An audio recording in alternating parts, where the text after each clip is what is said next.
Die meeste van ons, as ek vir jou vra, wat staan in Johannes 3 vers 16? Die meeste van julle sal my kan sê, dit is wat in Johannes 3 vers 16 staan. Want so lief het God die wêreld gehad, dat hy sy eniggebore seun gegee het, sodat elkeen wat in hom glo, nie verlore sal gaan nie, maar die ewige lewe kan hê. Wat staan in vers 17?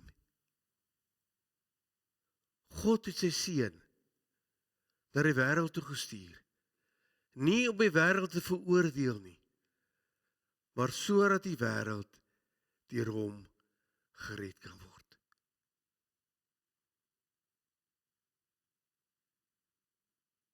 Broer, suster, is daar, ek dink hier daar is beter nuus as dit nie. God veroordeel nie. God spreek vry.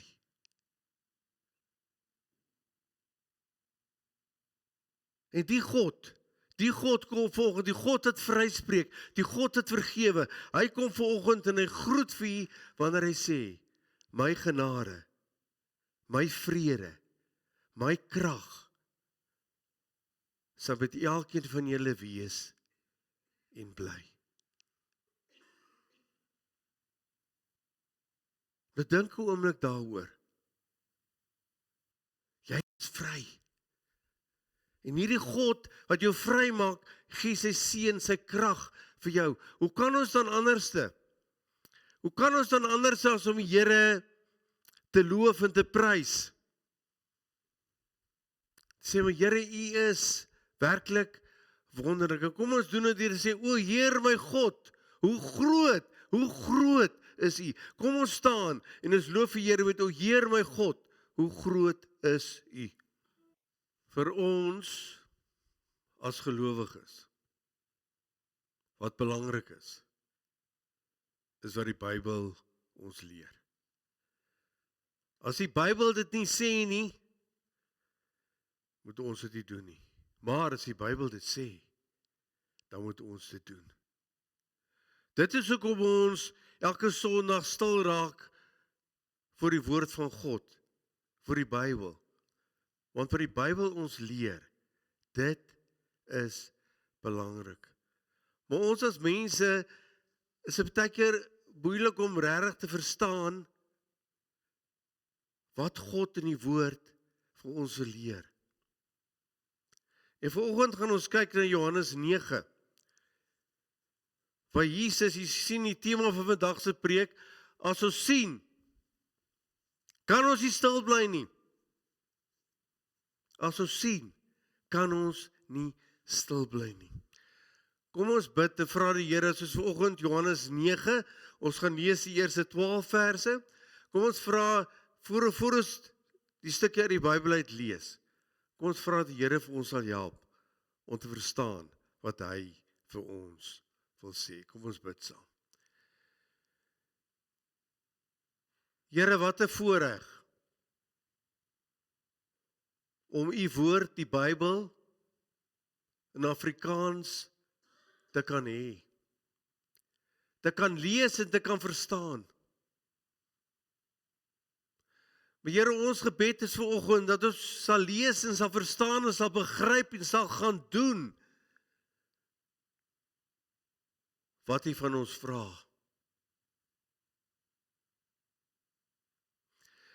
Here, nou, ek wil nou nie graag die hele boodskap in my gebed gaan weggee nie.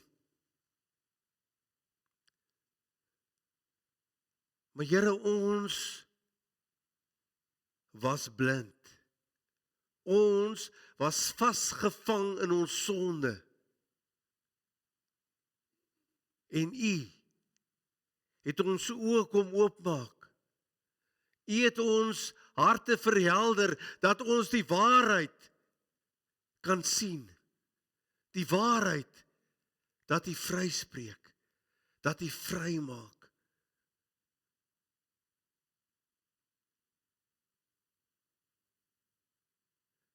En Here, ons weet wat in die Bybel staan, is die waarheid.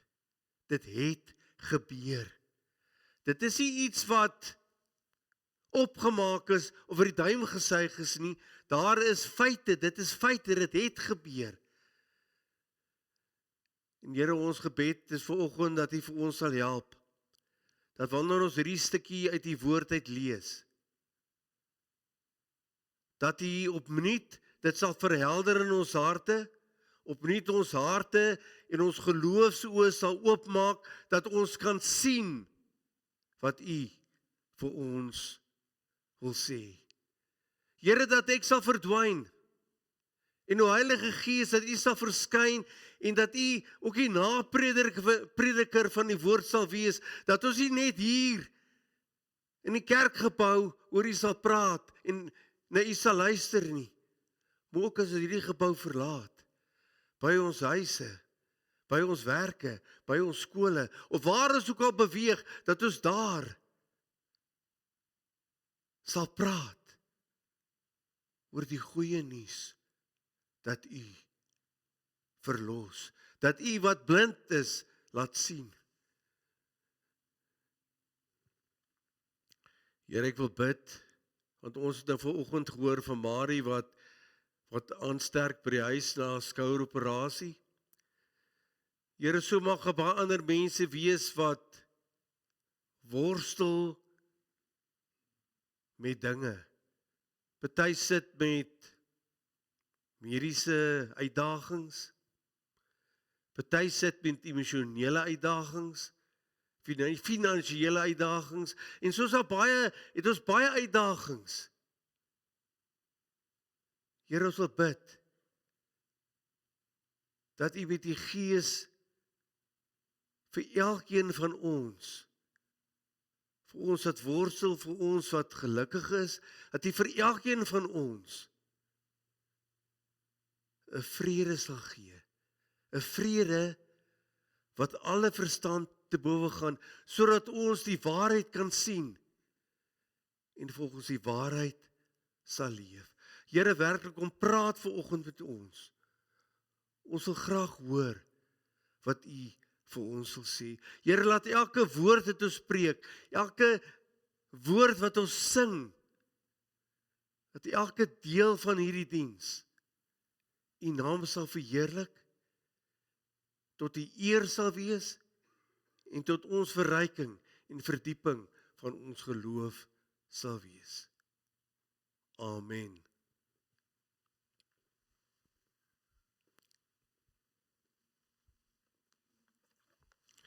Onthou nou daai prentjie, nie? As ons sien, kan ons nie stil bly nie.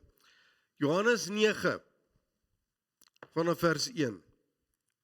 Terwyl Jesus wegstap, sien hy 'n man wat van sy geboorte af blind was.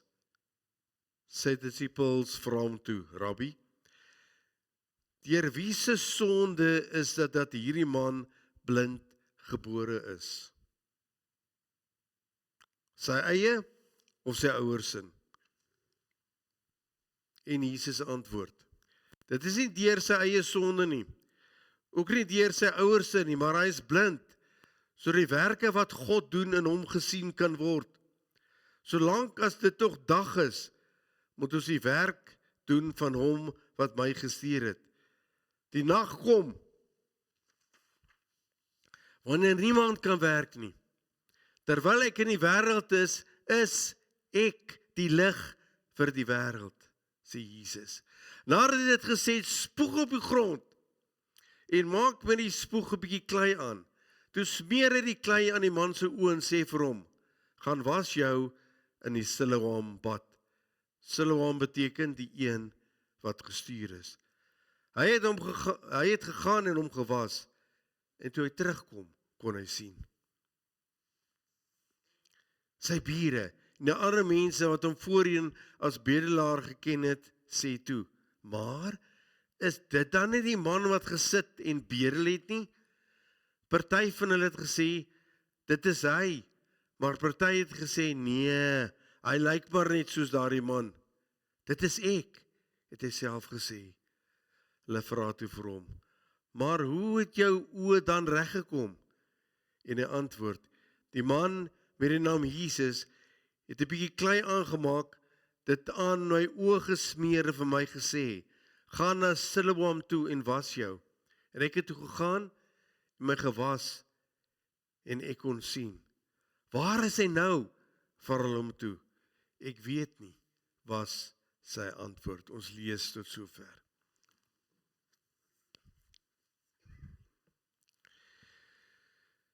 In daai tyd, en jy weet baie keer nou nog steeds, as dinge verkeerd loop, dan wil mense sê, ja, maar jy het ergens gesondig, jy het ergens verkeerd gedoen. Dis ook met die disippels gevra het, dis dieselfde met Job se vriende, toe Job geworstel het met dinge, toe sê hulle nie, maar Job, jy het ergens gesondig, toe die disippels gedink, hierdie man het ergens gesondig, of sy ouers, dit is hoekom hy blind was.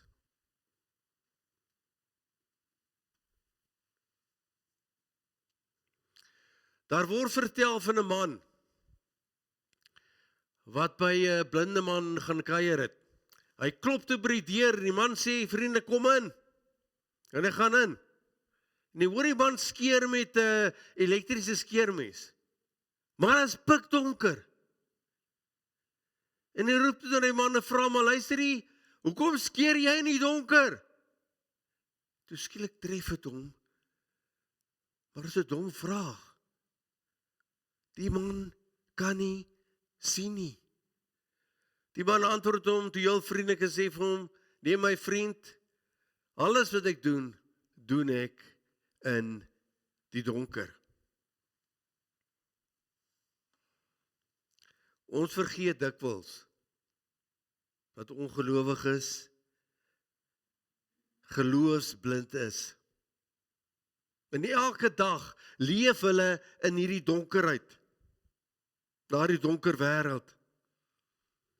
Ons ervaar dikwels dat ons wat met geloof so kyk, verwag van ongelowiges om dinge op dieselfde manier as ons te sien, en op dieselfde manier as ons te kyk, en met dieselfde verwagting as ons te leef. Maar ongelowiges dink net anders, kyk net anders, as dit ons as gelowiges kyk. Hulle is geestelik blind. Hulle leef het heeltemal 'n ander perspektief as wat gelowiges mee leef. Maar ek gaan nou weer terugkom by die ongelowiges. Want ek wil gou 'n oomblik stil staan by jou en by my. Ons wat ons gelowiges noem. Ek glo, dit is hoekom ons vanoggend hier in die kerkgebou is, omdat ons in Jesus glo, omdat ons 'n verhouding met Jesus het. Ek hoop nie ons is vanoggend hier, omdat dit maar net 'n gewoonte is nie.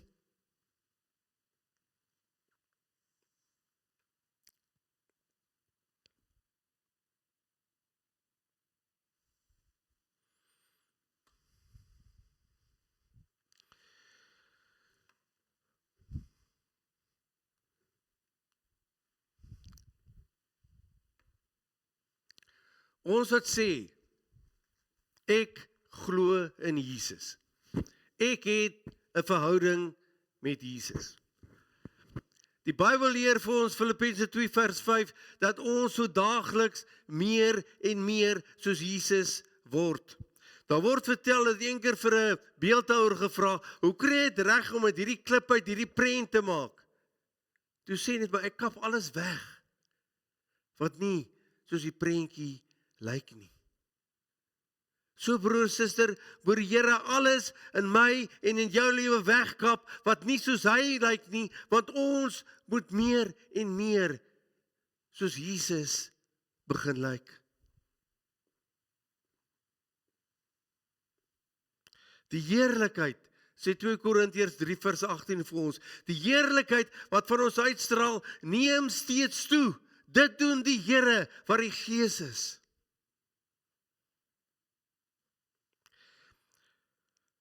Maar nou Paulus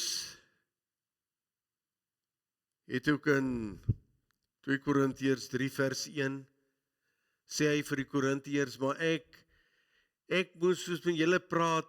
Ek kon nie met julle praat soos met volwasse mense nie. Ek moes met julle praat soos ek met kindertjies praat. Soos met wêreldse mense. Kindertjies in die geloof in Jesus. Hoe moet God vandag met ons praat? Soos met wêreldse mense? Soos met kindertjies in die geloof?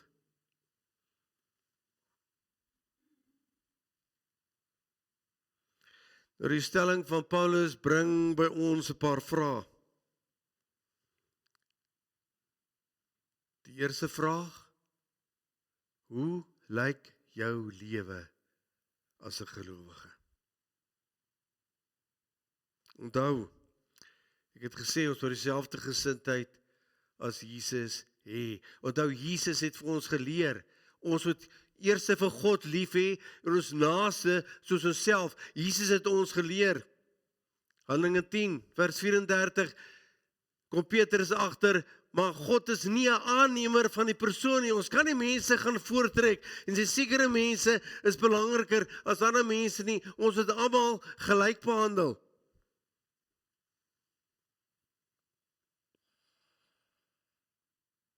Want die liefde, ons moet in liefde leef.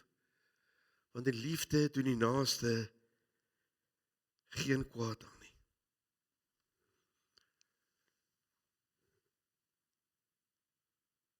Nou ek vra weer. Hoe lyk jou lewe as gelowige?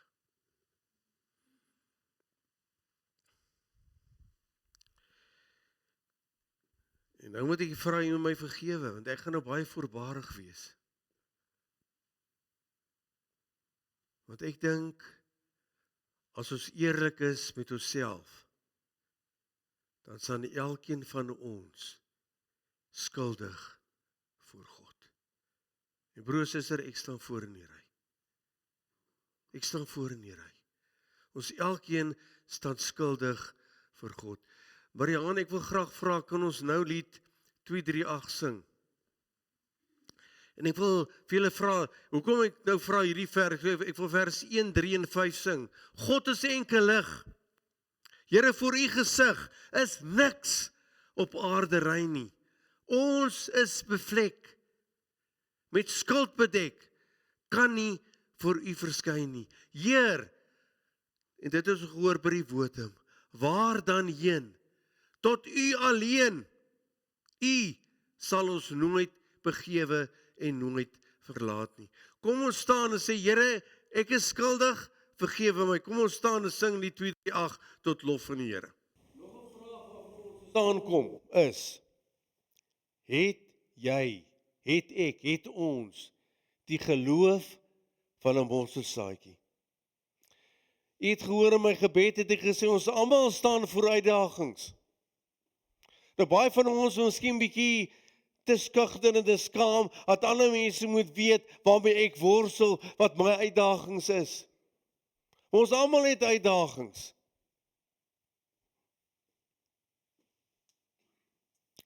In ons persoonlike lewe, in ons gemeentelewe, in ons geloofslewe. En ek wil graag stil staan by die laaste woord geloofslewe, want die geloofslewe is eintlik samevattend vir alles, vir jou persoonlike lewe, jou gemeentelewe, jou sosiale lewe, elke deel, jou geloofslewe vat alles saam.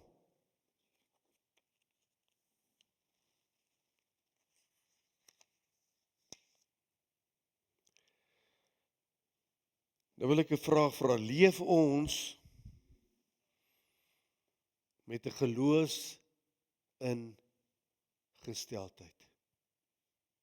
Waar ons God vir die onmoontlike, daar is hy klaar, waar ons God vir die onmoontlike vertrou. Sien, daai man, hy gee 'n tree vorentoe, hy vertrou God sal hom help, God sal hom lei.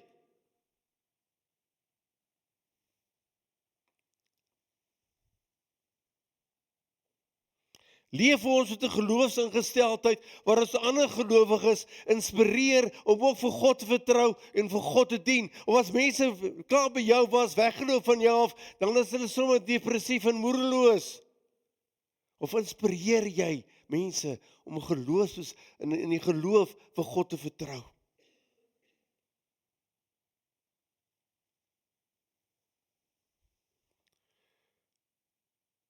Leef ons so. Nou moet jy mooi luister. Leef ons so, dat as mense van jou skinder, dat as mense agter jou rug van jou praat, word God verheerlik. Dit is Petrus ons sê, in 1 Petrus 2 vers 12, dat ons so moet lewe, dat wanneer mense oor ons skinder, agter ons rug praat, dit eintlik 'n getuienis tot God se eer wees. So mense kan maar oor my gaan praat, want hulle moet in hulle praat, tot God se eer getuig. En dan kom ons terug, broer en suster, by ongelowiges.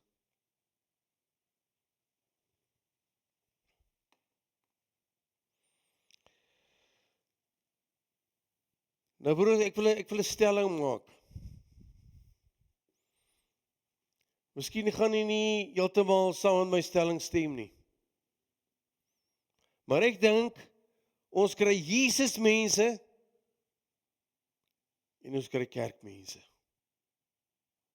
Ons kry Jesus mense wat 'n verhouding met Jesus het, wat Jesus aanbid, wat Jesus volg. En ons kry mense wat die kerk volg en staan en val by wat die kerk leer. Alles hulle gaan net oor die kerk.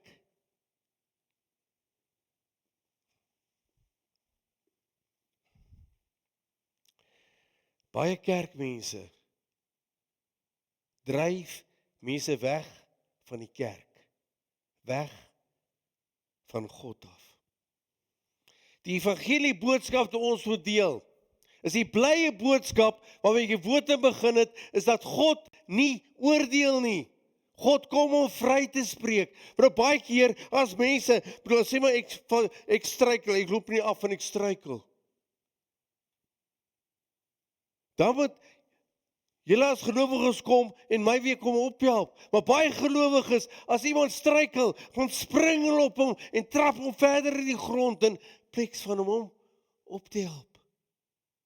Pleks van hom te vertel, luister, Jesus vergewe. Jesus gee jou 'n tweede kans.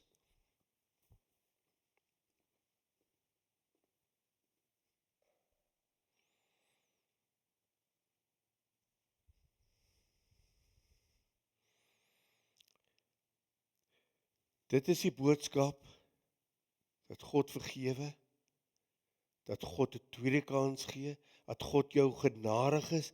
Dis 'n boodskap wat ons as kerk duidelik en helder moet verkondig sonder om die genade goedkoop te maak.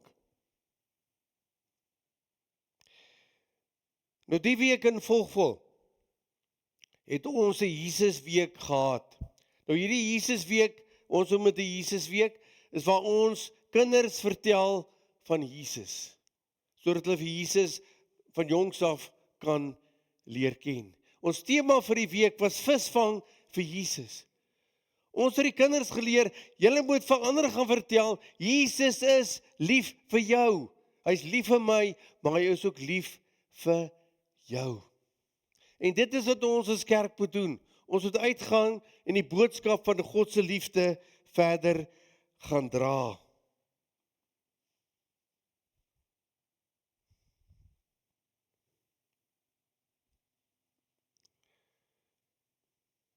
Dit is wat gelowiges doen.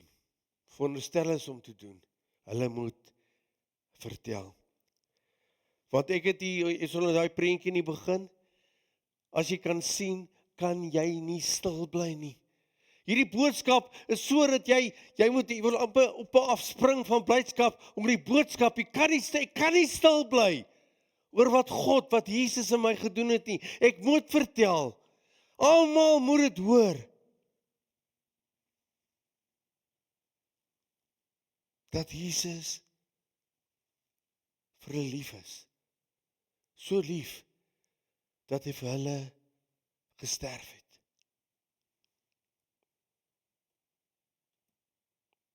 Paulus leer ons, dat jy God nie kan aanroep, as jy nie in hom glo nie. En jy kan nie in hom glo, as jy nie vir hom gehoor het nie. Iemand moet jou vertel. En hoe kan jy hoor, sonder iemand wat preek? En hoe kan jy gaan preek, as jy nie gestuur is nie? Broer, suster, elke gelowige in hierdie gemeente is 'n gestuurde. Elke gelowige moet gaan vertel.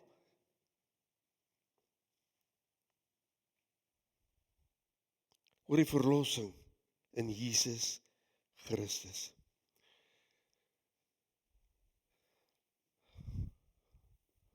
Nou mag jy vir my sê, kom aan. Broers, dit is 2 Korintiërs 5. In 2 Korintiërs 5, in die Bybel, staan, die bediening van versoening is aan elke gelowige toevertrou.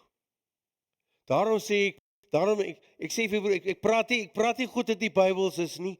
Elkeen van ons is 'n gestuurde, is 'n prediker om te gaan en te gaan sê, te praat oor die bediening van versoening. Elkeen van ons.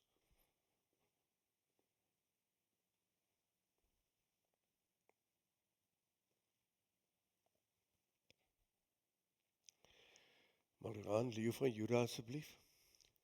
Oor wie praat ons? Oor wie praat ons? Ons praat oor Jesus. En wie is Jesus? Broer, suster, as hy nou 'n kykie hier by die kerk instap, gaan hy sê, ag, shame, oulik, en jy gaan hom troetel en al sulke goede, maar broer en suster, as hy 'n leeu by hy deur instap, en hy brul, dan soek jy wegkruipplek. Ons praat oor die leeu van Juda. Ons praat oor Jesus. So ons hoef nie skaam te wees, ons skugter te wees nie, want ons praat oor 'n kragtige leeu van Juda, vir die onmoontlike kan moontlik maak. En ek wil nou vra, dis miskien meer 'n jeugliedjie, maar ek wil vra, maar kom ons sing saam, kom ons staan op en sing saam die leeu van Juda. Want die leeu van Juda is, die sterke leeu van Juda. Jesus is die vlekkelose lam. Hy is die oorwinnaar oor die dood. Hy is oneindig groot. Hy is vir ewig. Hy is vir altyd. En ek weet, hy, die leeu van Juda, sorg vir my en help vir my om oor hom te getuig. Kom ons staan en sing die leeu van Juda tot eer van die Here. Ons vir die Here vra om die passie binne ons te vernuwe. Hoe opgewonde is jy? Omdat Jesus jou vry maak. Omdat Jesus, jy wat blind was, laat sien het. Dan moet 'n passie wees, ek kan nie, ek kan nie stil bly nie. Maar broer en suster, dis die een kant van die saak. Ek het net gesê, dis dikwels die fout maak om aan te neem, ongelowiges moet soos gelowiges dink. Ek kyk op 'n sekere manier as gelowige na ding, ongelowiges kyk heeltemal anders. Ongelowiges beteken, ja, maar jy's simpel en dom en, nee, hulle kyk heeltemal anders.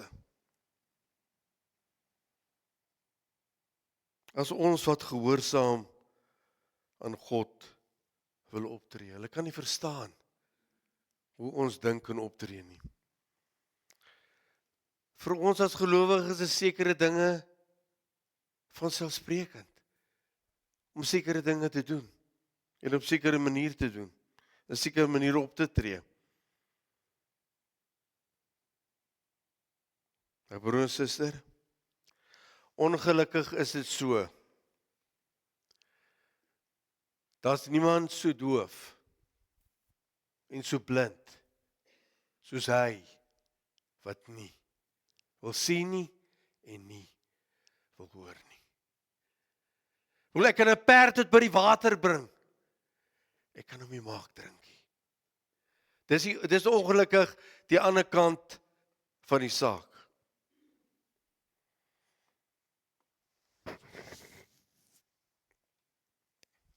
Want geloof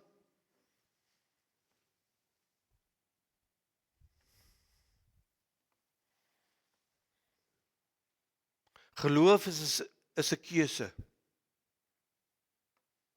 Geloof is 'n saak van vertroue. Jy sien daar op die bord het ek 'n prentjie van 'n geskenk. Die geskenk is nog nie oopgemaak nie. Dis 'n keuse. Ek vat hy geskenk wat God kom gee vir my die geskenk. Hy kom gee vir my sig, maar ek moet dit oopmaak. Ek moet hom vertrou. Ek moet hom vertrou. Jy sien daar is 'n kruis oor die afgrond daar, oor die kloof. Ek moet vertrou dat wanneer ek op hierdie kruis loop, die kruis nie in die middel mekaar sal verkrummel nie. Dit is 'n keuse. Geloof is 'n keuse. Dit is 'n saak van vertroue.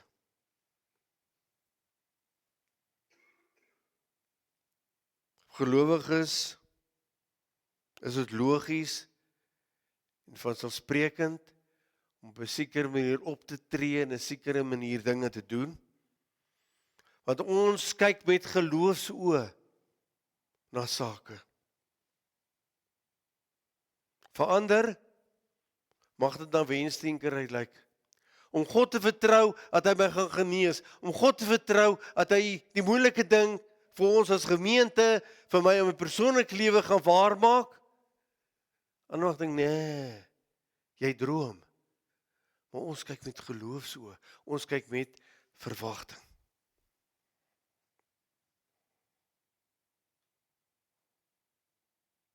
Dan kom ons weer by die vraag, wat aansluit wat ek voorheen gevra het.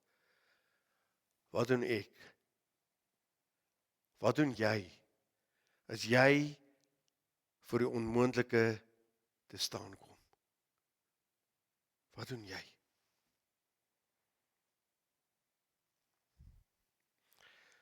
Tree ons gelowig op? Of van kruip ons weg in 'n dop van ongeloof en twyfel? Waag ons om God vir die menslike onmoontlike te vertrou. God het die menslike onmoontlike waargemaak toe hy Jesus uit die dood opgewek het. God het die onmenslike onmoontlike waargemaak toe die mag van dood en sonde finaal gebreek het.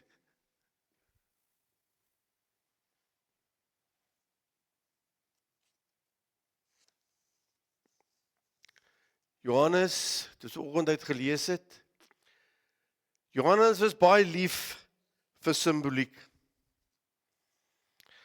Hy gebruik dikwels beelde, die beeld van lig en duisternis. In Johannes 1 vers 4 tot 5 verwys hy na Jesus, Johannes verwys na Jesus as die lig van die wêreld. Hy skyn in die duisternis, en die duisternis kan dit nie uitdoof nie. Maar die duisternis kan dit ook nie verstaan nie. In Johannes 3 vers 19 sê hy, so kom 'n skeiding tussen die lig en die duisternis, die donkerte.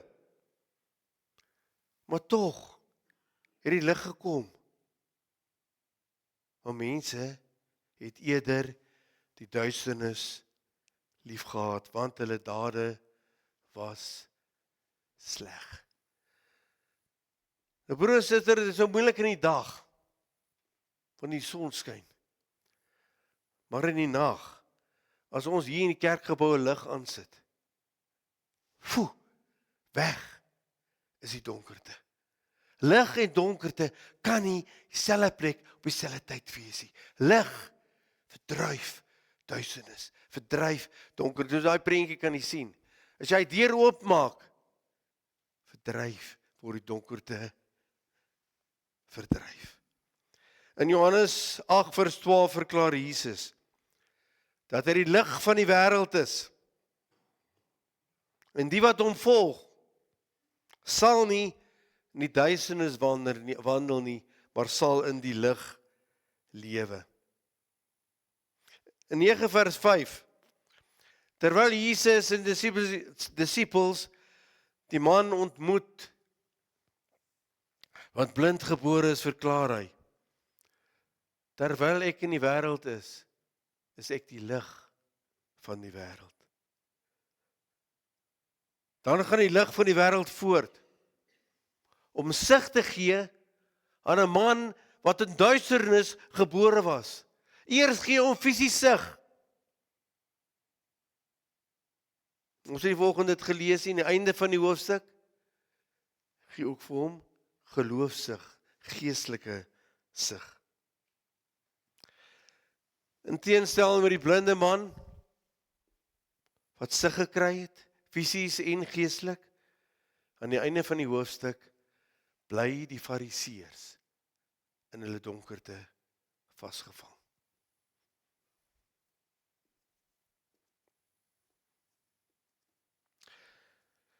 Daar is verskeie kontraste tussen Johannes 8 en Johannes 9. In Johannes 8 het baie mense 'n vrou wat 'n oorgespel betrap is aan Jesus toe gebring en gesê, hulle hom uitvang, gesê, Here, die wet sê ons het hierdie vrou stenig, want sy is in oorspel betrap.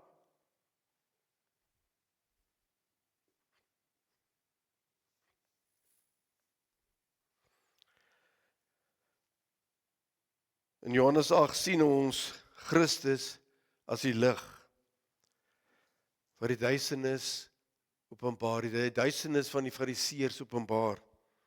Want hy het in die grond gaan skryf, sê dat die hele sonde die eerste klip gooi. Ek dink, wat hy in die grond gaan skryf het, en in die oorspronklike staan, hy weet nie dieselfde soort sonde doen, wat hy ook oorspel gepleeg het nie. Hy het seker nie grond gaan skryf, Piet het by Sannie geslaap, en Jan, en so, en so, en so. En toe hulle sien, maar Jesus ken hulle sonde, toe besef hulle, maar hulle kan nie 'n klip gooi nie. Hy het die duisternis, hulle duisternis aan hulle openbaar, bekend gemaak. In Johannes 8 word lig verwerp. Hulle wou Jesus, wat die lig van die wêreld is, wou hulle doodgooi met klippe. In Johannes 9 word Jesus as die lig aanbid.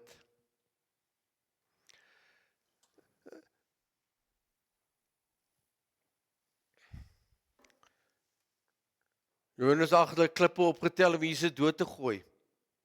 In Johannes 9 maak Jesus van grond klei aan en smeer dit in die man se oë om weer vir hom sig te bring. In Johannes 8 verberg Jesus homself vir die Jode. In Johannes 9 word hy as die lig van die wêreld geopenbaar, wat lig bring aan die blinde man. In Johannes 8 vers 37 word Jesus se woorde verwerp. In Johannes 9 regeer die blinde man gehoorsaam toe hy hoor wie Jesus is. In Johannes 8 word Jesus 'n duiwelbesetene genoem. In Johannes 9 word hy as die lig van die wêreld aanbid.